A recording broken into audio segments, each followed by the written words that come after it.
কি, হাড়িতে তো একটুও ভাত নেই। এদিকে খিদের জ্বালায় পেটে ইঁদুর দৌড়াচ্ছে। কেন যে এমন একটা গরিব পরিবারে জন্ম নিলাম। ধুর বাবা, ভাত থাকে তো ডাল নেই, ডাল থাকে তো ভাত নেই। এরকম যে আর কতদিন চলবে তা কে জানে। কি হয়েছে রে বাবা? একা একা কি বলছিস? কিছু না মা। এ কি মা, তুমি খাবার কোথায় পেলে? আমি যে বাড়িতে কাজ করি তারা আমাকে এটুকু ভাত খেতে দিয়েছিল, কিন্তু আমি নিজে না খেয়ে তোর জন্য নিয়ে এসেছি। এই নে, ভাতটুকু খেয়ে নে।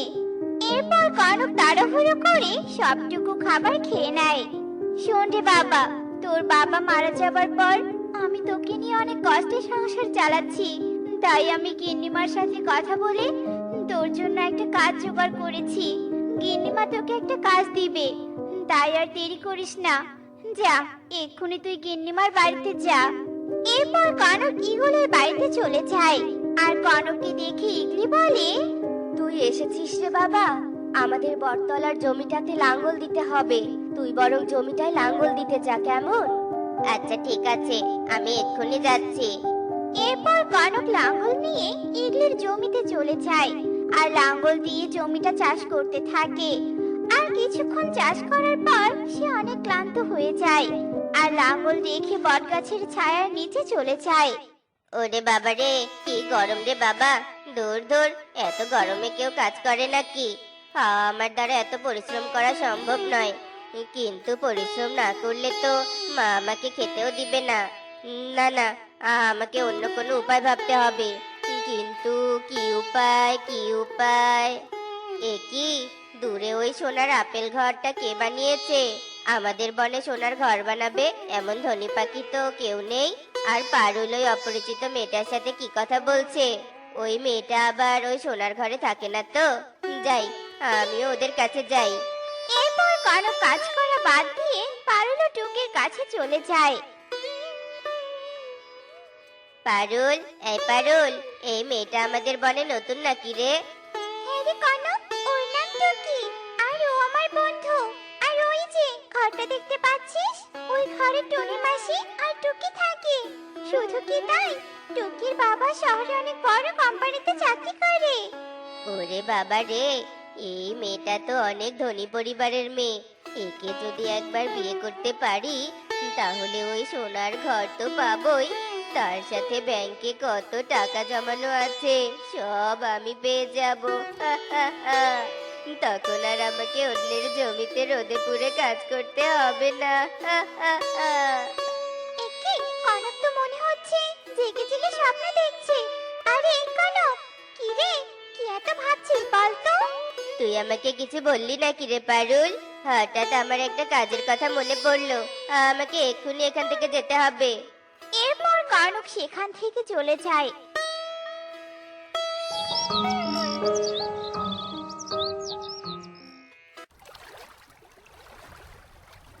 একে কনক, তুমি সকাল সকাল আমার বাড়ির সামনে কি করছো? মানে না মানে, জানো তো কি, তোমার মতো আমারও ধন সম্পদের অভাব নেই। কিন্তু আমি কালো বলে কোনো মেয়ে আমাকে বিয়ে করতে চায় না। কালো হোক তো ভরসা, রূপ তো সৃষ্টিকর্তার দান। কষ্ট পেও না কনক। তোমার মতো করে সবাই যদি বুঝতো। আচ্ছা টুকি, তুমি তো খুব ভালো মনের মেয়ে। তুমি কি আমাকে বিয়ে করবে?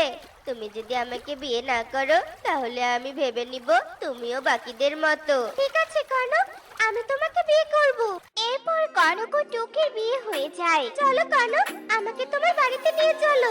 না না, তোমার সোনার আপেল ঘর আর তোমার সয় সম্পদ নিজের নামে না করা পর্যন্ত আমি তোমাকে আমার বাড়িতে কিছুতেই নিয়ে যাব না। তাছাড়া বাড়িতে গেলেই তো তুমি আমার আসল পরিচয় বুঝতে পেরে যাবে। কি হলো কনক, চলো। মানে টুকি, আমি আমার মাকে না বলে বিয়ে করেছি। তাই আমার মা একটু অভিমান করেছে। তাই আমার মায়ের অভিমান না ভাঙা অবধি আমরা তোমাদের বাড়িতেই থাকবো। এরপর কনক ও টুকি টুনিদের বাড়িতে চলে যায়। আর কনক ও টুকিকে বর বউয়ের বেশি দেখে টুনি অবাক হয়ে যায়। একই রে মা, তুই এটা কাকে সাথে করে নিয়ে এসেছিস? ওর নাম কনক, আর ও খুব ভালো ছেলে মা। আর আমরা দুজন বিয়ে করেছি, কিন্তু ওর মা একটু অভিমান করেছে, তাই আমরা কিছুদিন আমাদের বাড়িতে থাকবো। তোর কোনো আবদার আমরা অপূর্ণ রাখিনি। কিন্তু তুই এত বড় একটা সিদ্ধান্ত একা একা নিয়ে মোটেও ঠিক করিসনি মা। তবু আমি তোকে কিচ্ছু বলবো না, কেননা তুই কষ্ট পাস এমন কোনো কাজ আমি করব না। এরপর টুনি কনককে তার বাড়িতে থাকতে দিতে রাজি হয়ে যায়। দেখেছিস টুকি, কনক কিভাবে খেয়ে পড়ে ঘুমাচ্ছে? তুই না বলেছিলি তোর কনক অনেক ধনী, সারাদিন অফিস নিয়ে ব্যস্ত থাকে? এই তার নমুনা। না জানি তুই কাকে বিয়ে করেছিস মা। এই কথা বলে টুনি সেখান থেকে চলে যায় আর টুকি কনকের কাছে চলে আসে। কনক, এই কনক, বেশ কিছুদিন থেকে দেখছি তুমি অফিস যাওয়ার নাম মুখেই নিচ্ছ না। তুমি আবার আমাকে মিথ্যে বলনি তো? না না টুকি, আমি তোমাকে মিথ্যে কথা বলিনি। আসলে আমি এই কয়েকদিন ইচ্ছে করে অফিসে যাইনি, তবে এক্ষুনি যাচ্ছি। এরপর কনক খাবারের বাটি নিয়ে সেখান থেকে চলে যায়। কনকের কথাবার্তা ব্যবহার আমার মোটেও সুবিধার মনে হচ্ছে না, তাই আমি আজ ওকে ফলো করব। এই কথা বলে টুকিও কনকের পেছন পেছন চলে যায় আর কনক অফিস যাওয়ার নাম করে তার নিজের বাড়িতে চলে যায়। আর টুকিও কনকের বাড়ির জানালার পাশে গিয়ে দাঁড়িয়ে যায়। কি রে বাবা, এই কয়েকদিন পর তুই কোথা থেকে এলি? তোকে আমি কত খুঁজেছি, কিন্তু কেউ তোর সন্ধান দিতে পারেনি। তুমি কেঁদো না মা, তোমার কান্না দূর করার জন্যই আমি বিয়ে করেছি। এসব তুই কি বলছিস রে বাবা? শোনো মা, আমি এক ধনী পরিবারের মেয়েকে বিয়ে করেছি, আর আজই তাদের সোনার ঘর আর সবকিছু নিজের নামে লিখে নিব। তারপর ও বাড়িতে তোমাকেও নিয়ে যাব। এরপর ওরা হবে আমার বাড়ির চাকর, আর তুমি হবে রানী। বজ্জাত কনক, বিশ্বাসঘাতক মিথ্যেবাদী ছেলে একটা। তোর এই আশা আমি কোনোদিনও পূরণ হতে দিব না। এরপর টুকি সেখান থেকে চলে যায় আর বাড়িতে গিয়ে টুনিকে কনকের নামে সব কথা খুলে বলে। আমার আগে থেকে সন্দেহ হয়েছিল, তবে তুই চিন্তা করিস না মা, কনকের পাতানো ফাঁদে আমি ওকেই ফেলে দিব, তুই দেখে নিস। এরপর দেখতে দেখতে রাত হয়ে যায় আর কনকও একটা দলিল এনে টুকিকে দেয়। এ নাও টুকি, তুমি এই দলিলে সাইন করো। এটা আমাদের বিয়ের দলিল। এটা কিসের দলিল তা আমি খুব ভালো করেই জানি। এরপর টুকি দলিলে সাইন করে দেয় আর তা দেখে কনক অনেক খুশি হয়ে যায়। এরপর কনক দলিলটা টেবিলে রেখে ঘুমিয়ে যায়। ঠিক তখনই টুকি সেই দলিলটা সরিয়ে অন্য একটা দলিল রেখে দেয় আর এভাবে দেখতে দেখতে সেই রাত কেটে যায়। শোনো টুকি, কাল রাতে তুমি এই বাড়িটা আমার নামে লিখে দিয়েছো, তাই এখন থেকে এই বাড়িতে আমি আর আমার মা রাজত্ব করব, আর তোমরা মা মেয়ে বাড়ির সব কাজ করবে। তাই নাকি? এই বাড়ির সব কাজ আমরা না, তোরা মা ছেলে মিলে করবি, কেননা এই বাড়িটা এখনো আমার মেয়ের নামেই আছে। স্যার, আপনি এই দলিলটা নিন আর ওদেরকে একটু পড়ে শোনান, তাহলে ওরা ঠিক বুঝতে পারবে। আমি কনক নিজ ইচ্ছা এই দলিলে সাইন করলাম। আজ থেকে আমি টুকির বাড়িতে সব কাজ করে দিব, আর কাজের বিনিময়ে 3 বেলা খাবার খাবো। আর আমি যদি আমার শর্ত মানতে অমত করি, তাহলে পুলিশ আমাকে জেলে নিয়ে যাবে। এসব কি বলছেন স্যার? এই দলিলে এসব কি করে লেখা থাকবে? হ্যাঁ কনক, এখানে যা লেখা আছে তাই তোমাকে মেনে নিতে হবে, তা না হলে আমার সাথে থানায় যেতে হবে। না না, আমি সব শর্ত মেনে নিচ্ছি, তবুও থানায় যাব না। আর যদি তুই লোভ না করে পরিশ্রম করতি, তাহলে আজ তোকে এই বিপদে পড়তে হতো না। তুই যেমন কর্ম করেছিস ঠিক তেমনই ফল পেয়েছিস। এই যে টুনি, তুই ওকে উচিত শিক্ষা দিয়েছিস, এরকম ছেলেকে এমন শাস্তি দেওয়াই দরকার। টুকি, আমি আমার ভুল বুঝতে পেরেছি, তোমরা আমাকে মাফ করে দাও। এখন থেকে আমি কাজ করে তোমাকে খাওয়াবো, তবুও তোমার বাড়ির উপর লোভ করব না। এরপর টুকি ও টুনি কনককে মাফ করে দেয়। তোরা দেখো, বন্যা এসেছে, নদীর পানিগুলো কিভাবে উপরে উঠছে। এইভাবে পানি উঠতে থাকলে তো আমাদের বনের সবার ঘর বাড়ি পানিতে ডুবে যাবে। চলো চলো, তাড়াতাড়ি সবাইকে এই খবরটা জানিয়ে দেই। হ্যাঁ হ্যাঁ টুনি, তাই চলো। কালু দাদা, কাকুলি দিদি, তোমরা তাড়াতাড়ি বাইরে এসো, বন্যার পানি যে আমাদের বনের দিকেই আসছে। কি বলছিস এসব টোনা? এখন তাহলে আমাদের কি হবে? আমাদের সবাইকে এক হয়ে বন প্রধানের কাছে যেতে হবে। বন প্রধান বাঁশ কাটার অনুমতি দিলে একটা বাঁশের ভেলা তৈরি করতে হবে। হ্যাঁ টুনি, তুই একদম ঠিক বলেছিস। এরপর টুনি ও টোনা এভাবে বনের সবাইকে সব বলে বন প্রধানের বাড়িতে চলে যায়। তোরা সবাই আমার বাড়িতে ভিড় জমাচ্ছিস কেন? বন প্রধান, বন্যা আমাদের বনে ঢুকতে চলেছে, তাই আপনি যদি অনুমতি দেন তাহলে বাঁশ কেটে একটা ভেলা বানালে সবার খুব উপকার হবে। বন্যা আসলে তোরা তো গাছের ওপর দাঁড়িয়ে থাকতে পারবি, তাহলে শুধু শুধু বাঁশ কেটে ভেলা বানানোর কি দরকার? বাঁশগুলো বিক্রি করলে তবু অনেক টাকা পাওয়া যাবে। আর তাছাড়া বন্যার পানি তো 2-1 দিনের মধ্যেই শুকিয়ে যাবে। তা তো বুঝলাম, আমরা না হয় গাছের ওপর দাঁড়াবো, কিন্তু আমাদের ঘরে তো অনেক জিনিসপত্র আছে, সেগুলো তো বন্যার পানিতে ভেসে যাবে। আমি তো তোদের সবার বয়সে বড়, এমন বন্যা কখনো দেখিনি যে ঘরের সব জিনিসপত্র ভেসে যাবে। এখন আমাকে বিরক্ত না করে এখান থেকে চলে যেত, যত সব কাহিনী নিয়ে আমার কাছে এসেছে। বন প্রধানের মুখে এমন কথা শুনে কেউ আর কিছু না বলে সবাই সেখান থেকে চলে যায়।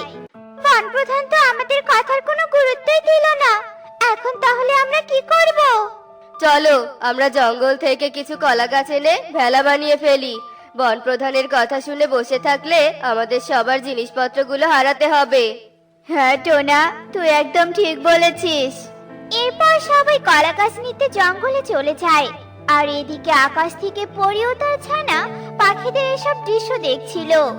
মা দেখেছ, ওই বন প্রধানটা কত খারাপ, বনের পাখিরা বিপদে পড়েছে কিন্তু তাদেরকে সাহায্য না করে দূর দূর করে তাড়িয়ে দিল। ওই বন প্রধানকে শাস্তি দাও তো মা। না রে মা, শাস্তি দেব না। শুধু শাস্তি দিয়ে কাউকে সঠিক পথে নিয়ে আসা যায় না, বরং কাউকে সাহায্য করলে সঠিক পথে নিয়ে আসা যায়। তাই আমি এই বন প্রধানকে অন্যভাবে সঠিক পথে নিয়ে আসব। অনেক কলা গাছ তো কেটেছি, এবার চলো সবাই গাছগুলোকে বাড়িতে নিয়ে যাই। যত তাড়াতাড়ি সম্ভব ভেলা বানাতে হবে, নয়তো পানিতে সব জায়গা ভরে গেলে আর ভেলা বানাতে পারবো না। হ্যাঁ হ্যাঁ, চলো সবাই। এরপর সবাই কলা গাছ নিয়ে বাড়িতে ফিরে আসে আর বাড়ির উঠোনে বসে সবাই মিলে ভেলা বানানোর কাজ শুরু করে দেয়। আর এক পর্যায়ে তারা সুন্দর একটি ভেলা বানিয়ে ফেলে। ঠিক তখনই মুষলধারে বৃষ্টি পড়তে শুরু করে। এ কি, এখন আবার বৃষ্টি শুরু হয়ে গেল? এমন বৃষ্টির পানিতে তো বন্যার পানি আরো বেড়ে যাবে, আর পানি শুকাতে অনেক সময় লাগবে। চিন্তা করো না টুনি, সৃষ্টিকর্তা সহায় থাকলে আমাদের কখনো কোনো ক্ষতি হবে না। এখন সবাই ঘরে গিয়ে জিনিসপত্রগুলো নিয়ে ভেলায় তোলো, যাও। মা, মা, আমার খুব ক্ষুধা পেয়েছে মা, আমাকে কিছু খেতে দাও না। কিন্তু মারে, আজ তো আমি খাবার বানাতেই পারিনি, তোকে এখন কি খেতে দিব বল? টুনি কথা বলার সাথে সাথে বন্যার পানি পুরো বনে ঢুকে পড়ে আর পানিতে কলার ভেলা উপরে ভেসে ওঠে। মা টুকি, কাঁদিস না, আমার কাছে কিছু খাবার আছে। ভেলাটা গাছের নিচে নিয়ে গিয়ে সবাই মিলে খাবারটুকু খাবো। সত্যি বলছে কাকলি মাসি? কি মজা, কি মজা, আমি খাবার খাবো। এরপর কলার ভেলায় উঠে সবাই মিলে গাছের কাছে চলে যায়। আর হঠাৎ কলার ভেলাটা গাছের সাথে ধাক্কা লাগতেই কাকলির খাবারের হাঁড়িটা পানিতে পড়ে যায়। এ কি সর্বনাশ হলো, খাবারের হাঁড়িটা যে পানিতে পড়ে গেল। এখন তাহলে সবাই কি খাবে? সবার কথা না হয় বাদ দিলাম, কিন্তু টুকি মাকে কি খেতে দিব? টোনা, চল আমরা বন প্রধানের কাছ থেকে কিছু খাবার নিয়ে আসি। এত বড় বিপদের কথা শুনে বন প্রধান ঠিক আমাদের খাবার দিবে। আচ্ছা ঠিক আছে, চলো দাদা। বন প্রধান, বন্যায় আমাদের ঘরবাড়ি সব ডুবে গেছে আর তাই খাবারের অভাব দেখা দিয়েছে। আপনি যদি আমাদেরকে কিছু খাবার দিতেন তাহলে যে খুব উপকার হতো। তোরা আবার আমার কাছে ভিক্ষা চাইতে এসেছিস? আমি কি তোদের জন্য আমার বাড়ির দরজা খুলে রেখেছি নাকি?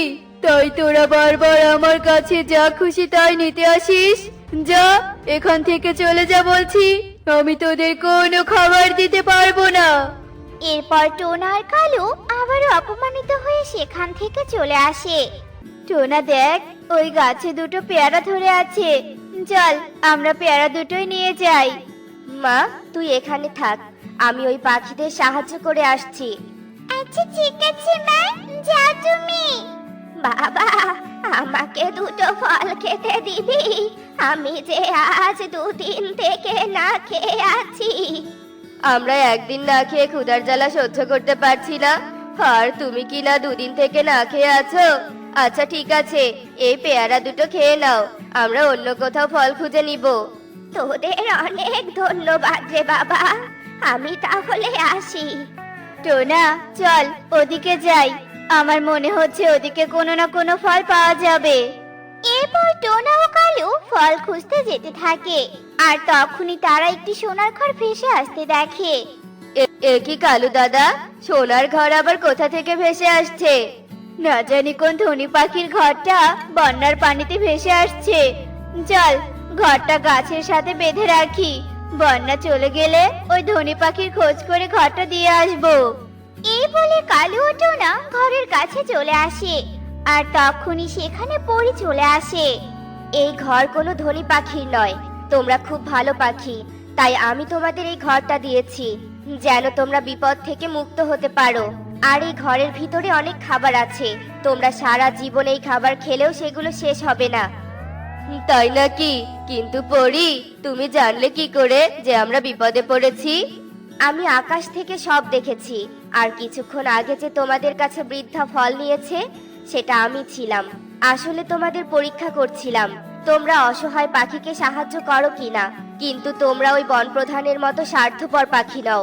তবে তোমাদের বনপ্রধানকে উচিত শিক্ষা দিতে হবে, তাহলেই তার ভুলটা বুঝতে পারবে। কিন্তু কিভাবে পরি? এরপর পরি টোনা ও কালুকে সব কথা খুলে বলে, আর তারপর টোনা ও কালু সোনার ঘরটা টুনিদের কাছে নিয়ে আসে। এ কি টোনা, এই সোনার ঘর তোমরা কোথায় পেলে? ঘরের ভিতরে ঢুকে খাবার খেতে খেতে সব বলবো। এখন চলো সবাই খাবার খেয়ে নেই। এরপর সবাই ঘরের ভিতরে চলে যায়, আর সবাই মিলে মজা করে খাবার খেতে থাকে। এভাবে সেই দিন কেটে যায়।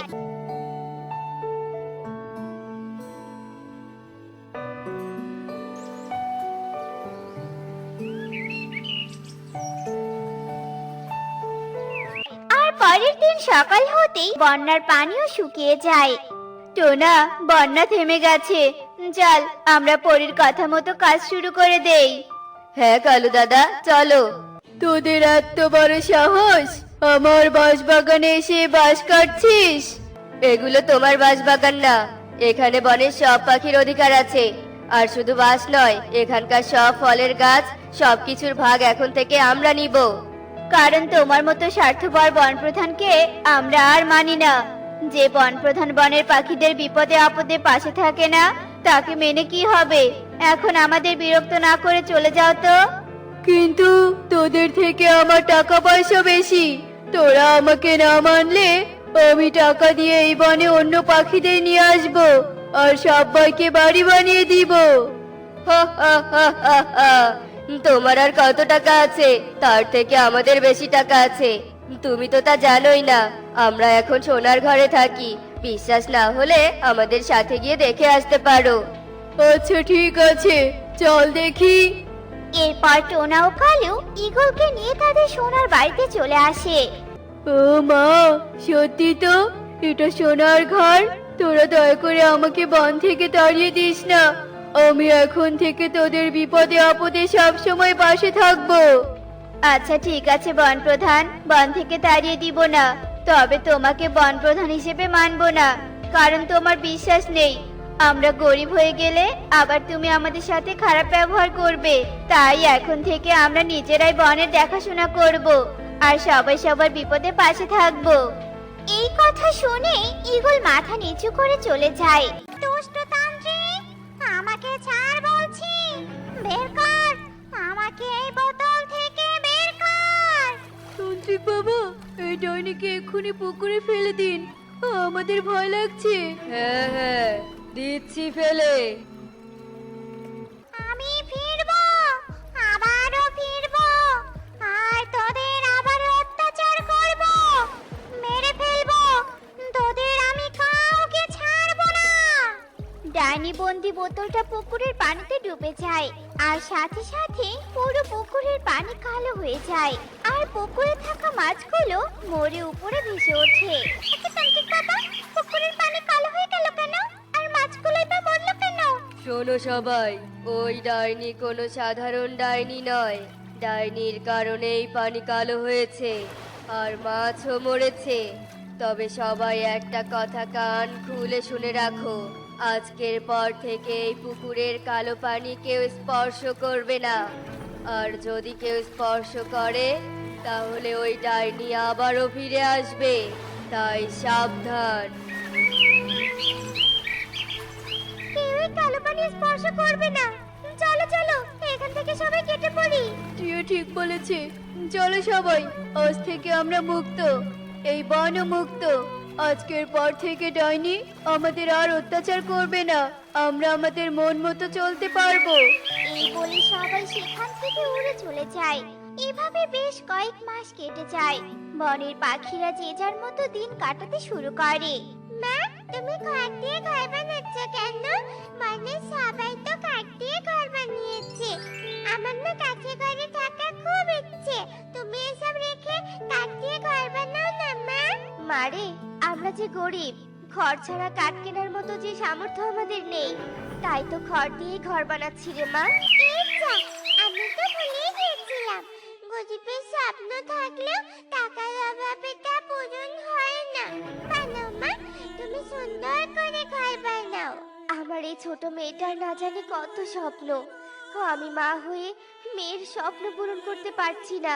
হে বিধাতা, তুমি আমাকে কেন এত গরিব বানালে? আমি তো এত গরিব হতে চাইনি। কি হলো মা, থেমে আছো কেন? তাড়াতাড়ি ঘরটা বানাও। হ্যাঁ হ্যাঁ, বানাচ্ছি। এই বলে টুনি ঘর বানানোর কাজে ব্যস্ত হয়ে পড়ে। আর কিছুক্ষণের মধ্যেই ঘর বানানো শেষ হয়ে যায়। টুকি মা, ঘর বানানো শেষ। ওয়াও, ঘরটা তো অনেক সুন্দর হয়েছে। চলো মা, চলো ভিতরে চলো।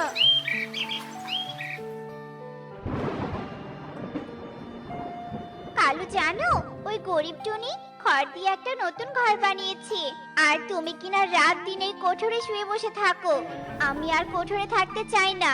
তুমি আজকালের ভিতরে একটা ঘর বানাবে, এটাই আমার শেষ কথা। আরে বউ, ঘর বানাবো কি করে বলো তো? আমার চুরি ছিনতাইয়ের ব্যবসা যে ভালো হচ্ছে না। এখন আমার ব্যবসায় লালবাতি জ্বলছে। যখন ঠিক মতো চুরি ছিনতাই করতে পারবো ঠিক তখনই ঘর বানাবো, তার আগে নয়। এখন কানের কাছে ঘ্যান ঘ্যান না করে আমাকে শান্তিতে থাকতে দাও। ঠিক আছে, ঘ্যান ঘ্যান করবো না, তবে যা বলেছো তা যেন মনে থাকে। মা, মা, আমি একটু বাইরে থেকে খেলে আসি। না বাবা, আকাশ বড্ড কালো করেছে। না জানি কখন ঝড় বৃষ্টি শুরু হয়। আর ওই কালো পানির পুকুরের কথা তো বাদই দিলাম। বলি কি, এখন খেলতে যাওয়ার দরকার নেই। যা, তোর বাবার পাশে একটু শুয়ে বিশ্রাম নে। আচ্ছা ঠিক আছে মা। কিছুক্ষণের মধ্যেই আকাশ অনেক কালো করে প্রচন্ড বেগে বৃষ্টি বাতাস শুরু হয়ে যায়। কালু কাক তার পরিবারকে নিয়ে যে গাছের কোঠরে থাকে, সেই গাছ বাতাসের কারণে দুলতে থাকে। কালু, গাছটা যে দুলছে, আমার প্রচন্ড ভয় লাগছে। না জানি গাছটা কখন ভেঙে যায়। আরে, এত ভীতু কেন তুমি? হ্যাঁ, কিছুই হবে না, চুপচাপ থাকো তো। আমার কথা বিশ্বাস করনি, এখন দেখো সত্যি সত্যি গাছটা ভেঙে গেল। এবার এই বৃষ্টির মাঝে আমরা কোথায় থাকবো? তুমি আমার কোনো কথাই শোনো না।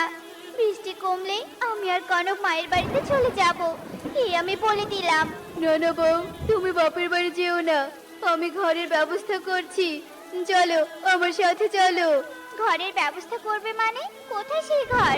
বউ, তুমি বলেছিলে না গরিব টুনি নতুন ঘর বানিয়েছে? আমরা এখন গিয়ে ওর ঘরটাই ওর কাছ থেকে ছিনিয়ে নিব, বুঝেছো? চলো চলো।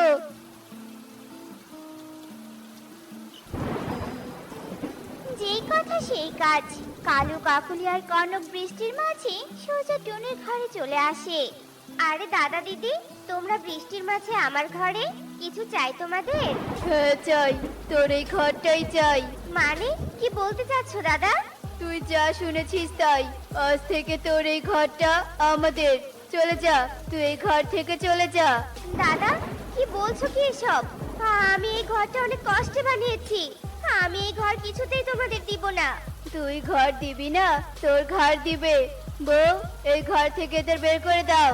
দিচ্ছি দিচ্ছি, এক্ষুনি ঘাড় ধাক্কা দিয়ে বের করে দিচ্ছি। এই বলে কাকুলি টুনি আর টুকিকে জোর করে ঘর থেকে ধাক্কা দিয়ে বাইরে বের করে দেয় আর ভিতর থেকে দরজা লাগিয়ে দেয়। দাদা দিদি, এমনটা করো না, দরজা খোলো। এই ঘর ছিনিয়ে নিও না, আমাদের কাছ থেকে এই ঘরটা ছিনিয়ে নিও না, দোহাই লাগে। দরজাটা খোলো দাদা, দরজাটা খোলো। আজ গরিব বলে তোমরা আমার সাথে এমন অন্যায় করলে, তোমাদের কখনো ভালো হবে না, কখনো ভালো হবে না। চল মা টুকি, চল। টুনি কাঁদতে কাঁদতে তার মেয়েকে নিয়ে বৃষ্টির মাঝে অজানা গন্তব্যে উঠতে থাকে। কিছুক্ষণ ওড়ার পর টুকি টুনি একটা গুহার সামনে চলে আসে। মা, ওরা তো আমাদের ঘরটা নিল, এবার আমরা কোথায় থাকবো? মারে, আজ থেকে আমরা এই গুহাতেই থাকবো, তারপর বনে কাজ করে টাকা জোগাড় করে আবারও একটা ঘর বানাবো। মা, কষ্ট পেও না, আমাদের ঘর যারা ছিনিয়ে নিয়েছে তারা একদিন ঠিক শাস্তি পাবে, দেখো। তাই যেন হয় রে মা, চল এবার ভিতরে চল। টুনি টুকি গুহার ভিতরে প্রবেশ করে। এভাবে বেশ কিছুদিন কেটে যায়। টুকি মা, আমি কাজে যাচ্ছি, তুই গুহার ভিতরে সাবধানে থাকিস, কেমন? আর ভুল করেও কিন্তু গুহা থেকে বেরিয়ে বনের ওই কালো পানির পুকুরের দিকে যাবি না। মা, রোজ রোজ গুহার ভিতরে একা থাকতে আমার ভালো লাগে না। আমার কোনো খেলনাও নেই যে আমি খেলবো। তুমি আমাকে একটা ঘুড়ি বানিয়ে দাও না মা, আমি বাতাসে উড়াবো। আচ্ছা ঠিক আছে রে মা, আমি এক্ষুনি বানিয়ে দিচ্ছি। এই বলে টুনি টুকিকে একটা ঘুড়ি বানিয়ে দেয় আর কাজে চলে যায়। টুকি গুহার সামনে ঘুড়িটা বাতাসে ওড়াতে থাকে আর আনন্দ উপভোগ করতে থাকে। ঠিক তখনই ওখানে কনক আসে। ও মা, এই টুকি কি সুন্দর একটা ঘুড়ি ওড়াচ্ছে। ওর ঘুড়িটা আমার হেব্বি পছন্দ হয়েছে। যাই, ঘুড়িটাকে কেড়ে নিয়ে আসি। এই দুষ্টু কনক, তুই এখানে কেন এসেছিস? আমি এখানে তোর ঘুড়িটা কেড়ে নিতে এসেছি। ঘুড়িটা দে, আমাকে দে। কখনোই না, তোরা আমাদের ঘর কেড়ে নিয়েছিস, তোদের জন্য আমরা কষ্ট করে গুহায় থাকি, আর তুই এখন আবার আমার ঘুড়ি নিতে এসেছিস? যা এখান থেকে, চলে যা বলছি। এই ঘুড়ির উপর আমার নজর পড়েছে, ঘুড়ি নিয়ে তবেই যাব। কনক বলতে বলতেই টুকির হাত থেকে ঘুড়িটা কেড়ে নিয়ে সেখান থেকে উড়ে চলে যায়। আমার ঘুড়ি! টুকি ঘুড়ির জন্য কাঁদতে থাকে। এদিকে কনক ঘুড়ি নিয়ে ওর বাড়ির দিকে উঠতে থাকে। আর তখনই কনকের হাত ফসকে ঘুড়িটা উড়ে পুকুরের কালো পানির ওপরে পড়ে। এই যা, যেখানে যাওয়ার নিষেধ সেখানে ঘুড়িটা পড়ে গেল। ওই ঘুড়িটা আমি ফেলে রেখে যাব না, ওই ঘুড়ি আমি তুলবই তুলবো। এই বলে কনক পুকুরের কালো পানিতে নামে আর ঘুড়িটা নিয়ে উপরে উঠে আসে। ঠিক তখনই পুকুরের কালো পানির কুণ্ডুলি পাকিয়ে কনকের সামনে সেই ডাইনি চলে আসে। আমি মুক্ত হয়েছি, আমি মুক্ত হয়েছি, এই দিনেরই তো আমি অপেক্ষা করছিলাম। কি ব্যাপার টুকি মা, তুই এভাবে কাঁদছিস কেন? কি হয়েছে? খুলে বল আমাকে, কি হয়েছে? মা, কনক! কনক, কি করেছে কনক? বল মা, বল। টুকি কনকের কথা সব খুলে বলে। সব শুনে টুনি খুবই রেগে যায়। ওরা ঘর কেড়ে নিয়েও আমাদের পিছু ছাড়েনি। চল, আজ ওই কনকের একদিন কি আমার একদিন। টুনি রেগে মেগে টুকিকে সাথে নিয়ে কনককে খোঁজার জন্য উঠতে থাকে। ছোট্ট ছানা, তুই আমাকে মুক্ত করেছিস, তাই আমি সবার আগে তোকেই খাবো। আয়, আমার কাছে আয়। ডাইনি, বাঁচাও, বাঁচাও, আমাকে কেউ বাঁচাও। মা বাবা, আমাকে বাঁচাও। কনক ডাইনির হাত থেকে বাঁচার জন্য চিৎকার করতে থাকে। তখনই সেখানে টুনি ও টুকি চলে আসে। হায় হায়, এ তো সেই ডাইনি। এই ডাইনি তো কনককে খেয়ে ফেলবে। কনককে এই ডাইনির হাত থেকে বাঁচাতেই হবে। মা, মা, তুমি ওকে বাঁচাবে না। ও আমায় ঘুরে নিয়েছে, ওর বাবা মা আমাকে ঘর নিয়েছে। মারে, কেউ বিপদে পড়লে সাহায্যের হাত বাড়িয়ে দিতে হয়, হোক সে শত্রু আর বন্ধু। আমি এদিকটা দেখছি, তুই কনকের বাবা মাকে সবটা খুলে বল, আর তান্ত্রিক সহ ওদের দুজনকে এখানে ডেকে নিয়ে আয়, কেমন? আচ্ছা ঠিক আছে মা। টুকি কালুর বাড়ির দিকে চলতে থাকে। এদিকে ডাইনি কনকের দিকে এগিয়ে যেতে থাকে। ডাইনি তো কনকের দিকে এগিয়ে যাচ্ছে। না, আর দেরি নয়, আমাকে কিছু একটা করতে হবে। তখনই টুনি হাতে বালু নিয়ে ডাইনির চোখের দিকে ছুঁড়ে মারে। ডাইনি চোখে হাত দিয়ে ছটফট করতে থাকে। কে রে? কে? কে এমনটা করলি? ও মা গো, গেল রে গেল, আমার চোখ গেল রে গেল। এদিকে টুকি কালু আর কাকুলির কাছে চলে আসে আর সব কথা খুলে বলে। সব শুনে কালু কাকুলি দেরি না করে তান্ত্রিককে নিয়ে সে পুকুর পাড়ে চলে আসে। তান্ত্রিক ডাইনিকে দেখে মন্ত্র বলে ডাইনির গায়ে আগুন লাগিয়ে দেয়। ও মা গো, ও বাবা গো, মরে গেলাম গো, মরে গেলাম। এসব কি হচ্ছে আমার সাথে? ডাইনি ছটফট করতে করতে সেখানে ভস্ম হয়ে যায়। আমার উচিত ছিল সেদিনই ডাইনিকে ভস্ম করে দেয়া, তবে আর কখনো এই বনে ডাইনির আগমন ঘটবে না।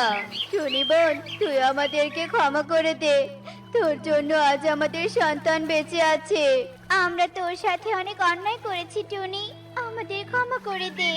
তোমরা তোমাদের ভুল বুঝতে পেরেছো, তাই তোমাদের ক্ষমা করে দিলাম। তুই মহান বোন, আজ থেকে আমরা একসাথে থাকবো বোন। চল আমাদের সাথে চল, আমরা আর কখনো অন্যায় করব না। এই শোন টুনি, তুই যদি আমাকে ওই নীল পদ্ম ফুল এনে না দিস, তবে তোর স্বামী টোনাকে আমি মেরে ফেলবো। তখন তোর ভালো লাগবে তো? না ডাইনি, তুমি এমনটা করো না, দয়া করে তুমি টোনার কোনো ক্ষতি করো না। আমি তোমার কথা মতো নাগরাজ্য থেকে ওই নীল পদ্ম এনে দিব, তবু তুমি টোনাকে মেরে ফেলো না ডাইনি, মেরে ফেলো না।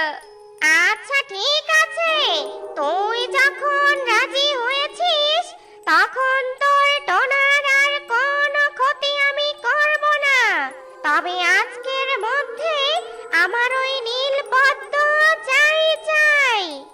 ডাইনি, তা না হয় বুঝলাম, কিন্তু আমি নাগরাজ্যে প্রবেশ করব কি করে? সেই ব্যবস্থা আমি করে দিব, ও নিয়ে তোকে চিন্তা করতে হবে না। এই কথা বলে ডাইনি টুনিকে নিয়ে নাগরাজ্যের বাইরে আসে আর ডাইনি টুনিকে বলতে থাকে, টনি, আমি নাগরাজ্যের বাইরে অপেক্ষা করছি, তুই নাগরাজ্যের ভিতর থেকে নীল পদ্ম নিয়ে আয়। আর দাঁড়া, আমি তোর রূপ পরিবর্তন করে দিচ্ছি, যাতে তোর নাগরাজ্যের ভিতরে প্রবেশ করতে কোনো অসুবিধা না হয়। কি বলছো ডাইনি, আমার রূপ পরিবর্তন করতে হবে? হ্যাঁ হবে, না হলে তোকে নাগরাজ্যের ভিতরে কেউ প্রবেশ করতে দিবে না। এরপর ডাইনি টুনিকে একটা সাপে রূপান্তর করে আর সাপরূপী টুনি আর কিছু না বলে নাগরাজ্যের ভিতরে প্রবেশ করতে ধরে। ঠিক সেই সময় প্রচন্ড বৃষ্টি শুরু হয়ে যায় আর নাগরাজ্যের বাইরে তখন পাহারা দিচ্ছিল এক নাগিন। নাগিন সেই সাপকে দেখে বলতে থাকে, এ কি, তুমি এই সময় পবিত্র নীলপদ্ম দর্শন করতে এসেছো? দেখছো না প্রচন্ড বৃষ্টি এসেছে?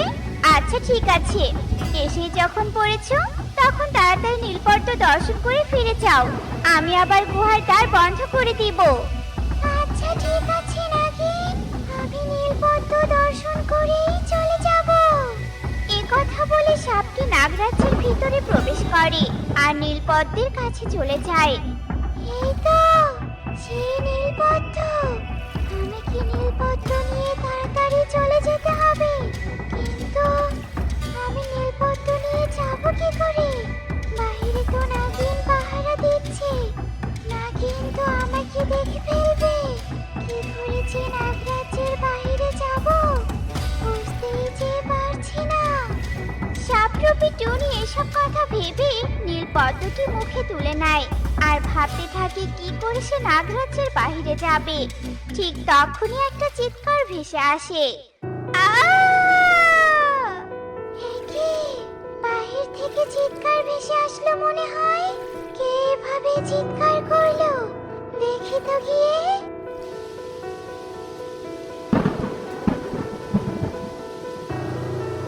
আরে, নাগিনের শরীরে তো গাছের ডাল পড়েছে। এই সুযোগে আমাকে এখান থেকে পালাতে হবে। সাহায্য করো, কেউ আমাকে সাহায্য করো, আমাকে সাহায্য করো। নাগিন সাহায্য চাইতে থাকে, কিন্তু সাপ টুপি টুনি নাগিনকে সাহায্য না করে নাগরাজ্যের বাইরে চলে আসে আর ডাইনিকে বলতে থাকে, ডাইনি তুমি কোথায়? আমি নীলপদ্ম নিয়ে এসেছি। এখন তুমি আমাকে আগের রূপে ফিরিয়ে দাও। তুই নীলপদ্ম নিয়ে এসেছিস? দাঁড়া, আমি তোকে তোর আগের রূপ ফিরিয়ে দিচ্ছি। এরপর ডাইনি টুনিকে তার আগের রূপ ফিরিয়ে দেয় আর দূর থেকে নাগিন সাপটা দেখে ফেলে। তার মানে ওটা কোনো সাপ ছিল না, ও টুনি পাখি ছিল। আর আমি তা বুঝতেই পারিনি। ওই দুষ্টু টুনি পাখি আমাকে সাহায্য না করে আমার রাজ্যের পবিত্র নীল পদ্ম নিয়ে চলে গেল, আর আমি কিছুই করতে পারলাম না। আমি ওই দুষ্টু পাখিকে অভিশাপ দিচ্ছি, ওর গর্ভ থেকে দুটি সাপছানার জন্ম হবে। অন্যদিকে টুনি ও ডাইনি নীল পদ্ম নিয়ে সেখান থেকে চলে যায় আর ডাইনি ও টোনাকে মুক্ত করে দেয়। আমি টোনাকে মুক্ত করে দিলাম, কারণ তুই আমাকে নীল পদ্ম এনে দিয়েছিস। এখন আমি অনেক খুশি, কারণ আমার শক্তি এখন দ্বিগুণ হয়ে যাবে। ডাইনি, আমি টোনাকে নিয়ে যাচ্ছি। এরপর থেকে তুমি আর আমাদের কোনো ক্ষতি করার চেষ্টা করো না। এমনিতেই আমি অনেক বড় একটা অন্যায় করে ফেলেছি, আর কোনো অন্যায় আমি করতে চাই না। এই কথা বলে টুনি টোনাকে নিয়ে সেখান থেকে চলে যায়। আর এভাবে বেশ কিছুদিন কেটে যায় আর টুনি দুটো ডিম দেয়, আর সেই ডিম থেকে জন্ম নেয় দুটি সাপের ছানা। তা দেখে টুনি বলতে থাকে, হে কি টোনা, ডিম থেকে সাপের ছানা জন্ম নিল কি করে? আমি যে কিছুই বুঝতে পারছি না। টুনি, আমিও যে কিছুই বুঝতে পারছি না। সাপ ছানা তো আমাদের ডিম থেকে জন্ম নেওয়ার কথা নয়। টোনা, আমার মনে হয় আমাদের তান্ত্রিক বাবার কাছে যাওয়া দরকার। তান্ত্রিক বাবা সবটা বলতে পারবেন। হ্যাঁ টুনি, তুমি ঠিক বলেছ। আমাদের এক্ষুনি তান্ত্রিক বাবার কাছে যেতে হবে। এরপর টোনা ও টুনি তান্ত্রিকের কাছে যায় আর তান্ত্রিককে সব কথা খুলে বলে। সব শুনে তান্ত্রিক বলতে থাকে, মা টুনি, তোর ভুলের কারণেই তোর গর্ভ থেকে সাপের ছানার জন্ম হয়েছে। আমার ভুলের কারণে? হ্যাঁ, তোর ভুলের কারণে। কারণ তুই নাগিনের রাজ্য থেকে পবিত্র নীল পদ্ম চুরি করে নিয়ে এসেছিলি, আর সেই কারণে নাগিন তোকে অভিশাপ দিয়েছে, যার ফলে তোর গর্ভ থেকে সাপের ছানার জন্ম হয়েছে। কিন্তু তান্ত্রিক বাবা, আমি তো যা করেছি আমার স্বামী টোনাকে বাঁচানোর জন্য করেছি। আমি সবটা জানি রে মা, তোকে কিচ্ছু বলতে হবে না। কিন্তু তান্ত্রিক বাবা, এখন এই অভিশাপ থেকে মুক্ত হওয়ার কোনো উপায় কি আপনার জানা আছে? মারে, এই অভিশাপ থেকে মুক্ত হওয়ার কোনো উপায় আমার জানা নেই। তবে ওই নাগিন যদি তোকে ক্ষমা করে দেয়, তবেই তুই অভিশাপ থেকে মুক্ত হতে পারবি। তবে আমি তাই করব তান্ত্রিক বাবা, আমি ওই নাগিনের কাছে গিয়ে ক্ষমা চাইবো। এরপর টুনি নাগিনের কাছে যায় আর নাগিন টুনিকে দেখে বলতে থাকে, এ কি টুনি পাখি, তুই তুই এখানে কেন এসেছিস? চলে যা বলছি, এখান থেকে চলে যা। তোর মতো বিশ্বাসঘাতক পাখির মুখ আমি দেখতে চাই না। নাগিন, তুমি আমাকে এভাবে বলো না, তুমি আমাকে ক্ষমা করে দাও। আমি অনেক বড় পাপ করেছি সেদিন তোমার রাজ্য থেকে নীলপদ্ম চুরি করে নিয়ে গিয়ে। কিন্তু বিশ্বাস করো, এটা ছাড়া আমার আর কোনো উপায় ছিল না। আমার স্বামীকে ডাইনি মেরে ফেলতে চেয়েছিল, তাই তো আমি এত বড় একটা অন্যায় কাজ করেছি। তুমি আমাকে ক্ষমা করে দাও, আমাকে ক্ষমা করে দাও। না না, আমি তোকে ক্ষমা করতে পারবো না, কারণ তুই আমাকে মৃত্যুর মুখে ফেলে রেখে চলে গিয়েছিলি। আর একটু হলে আমি মরে যেতাম, তবুও তুই আমাকে সাহায্য করিসনি। আমার ভুল হয়ে গেছে নাগিন, তুমি আমাকে ক্ষমা করে দাও। আমি আর এমন কাজ কখনো করব না। দয়া করে আমাকে ক্ষমা করো, আর আমার সন্তানের উপর থেকে তোমার দেওয়া অভিশাপ তুলে নাও, তুলে নাও। আচ্ছা বেশ, তুই যখন এত করে ক্ষমা চাইছিস, তখন আমি তোকে ক্ষমা করে দিলাম, আর তোর সন্তানের উপর থেকে আমার দিয়ে অভিশাপ তুলে নিলাম।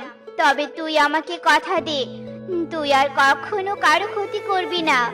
আচ্ছা ঠিক আছে, আমি আর কখনো কারো ক্ষতি করব না, আমি তোমাকে কথা দিলাম।